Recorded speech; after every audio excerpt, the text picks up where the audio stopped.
आज देश के सबसे बड़े जो इंडस्ट्रियलिस्ट थे, कल या आज, कल शायद आज या कल शायद कल उनकी डेथ हो गई और वो आज शायद उनका अंतिम संस्कार।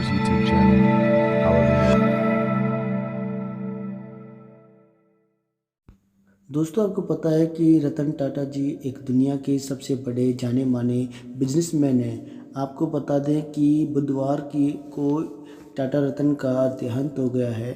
इनके विषय में अपोस्टल अंकुर यूसुफ नवला जी ने क्या कहा है इस वीडियो में आप देखेंगे। आइए हम देखते हैं कि किस तरह से अपोस्टल अंकुर यूसुफ नवला जी ने रतन टाटा जी के बारे में बातें की हैं और किस तरह से वो हमें वचन के विषय में सिखाते हैं रतन टाटा जी का एग्जाम्पल दे करके। लेकिन मैं जानता हूं कि सेवकाई को खड़ा करने में किस किस तरह के रिस्क आए हैं, किस किस तरह की चीजें आई हैं जो गवाही देने योग्य नहीं हैं, जिनकी गवाही नहीं दी जा सकती। लेकिन वो सारे रिस्क शामिल होते हैं फर्स्ट जनरेशन क्रिश्चियन बंदे की लाइफ में।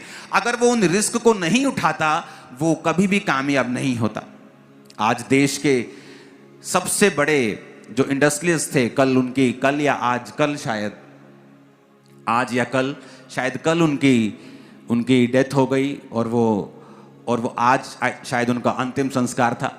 अगर आप उनके पिता की जीवनी पढ़ें, अगर आप उनके दादा की, उनके जो जनरेशन थी जिन्होंने बिजनेस स्टार्ट किया था, तो एक समय ऐसा भी आया था जब उनके घर बेचने की नौबत आ गई थी। बिजनेस इतना डाउन हो गया था कि जो इन्वेस्टर थे उन्होंने बोल दिया था मालिक को, बिजनेस के मालिक को, कि तुझे 20 रुपया महीना तनख्वाह देंगे, आप अपने बिजनेस पे तनख्वाह लोगे, आप अब मालिक नहीं हो।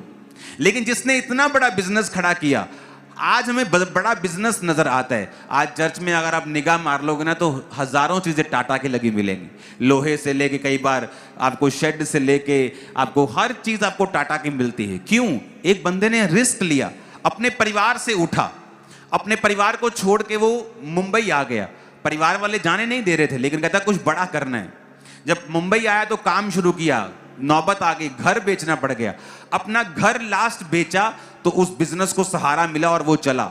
एक शारीरिक बंदा ये जानता है कि रिस्क लेना होगा, पर एक आत्मिक बंदा इतना मूर्ख है कि वो जो परमेश्वर दिखा रहा है, उनको तो ये भी मालूम नहीं है कि मैं घर बेच दूंगा, बिजनेस चलेगा कि नहीं चलेगा। वो तो रिस्क ले रहे हैं।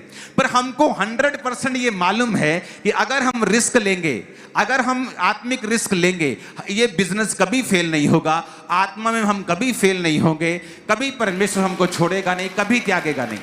ऐसा एक भी विश्वासी बाइबल में नहीं है जो अब्राहम के समान, जिसने परमेश्वर को फॉलो किया हो और बाद में परमेश्वर ने उसको पूछा ना हो, या बाद में परमेश्वर ने उसको छोड़ दिया हो, या उसको रिस्क लेने का कोई फायदा ना हुआ हो।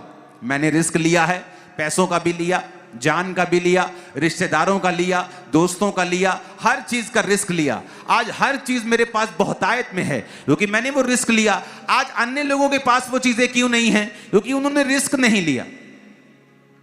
हालेलुया। आज लोग सुनना चाहते हैं, अच्छा खामरा चर्च क्या कहती? क्यों? क्योंकि जब बड़े मुद्दे होते हैं कोई बोलता नहीं, सब चर्च की ओर देखते हैं। तो जो रिस्क लेता है फिर उसको लोग सुनना शुरू करते हैं। कितने मेरी बात को समझ रहे हैं? आत्मिक रिस्क, इसकी एक वैल्यू है। जितने फर्स्ट जनरेशन क्रिश्चियन होंगे, अगर आप रिस्क नहीं लेंगे, अगर आप कंफ्यूज। दोस्तों, आपने इस वीडियो को देखा और आपने जाना कि परमेश्वर के दास अपोस्टल अंकुर यूसुफ नवला जी ने किस रीति से रतन टाटा जी के विषय में बात की और वचन के साथ समझाया है कि हमें किस रीति के साथ रिस्क लेना है परमेश्वर में।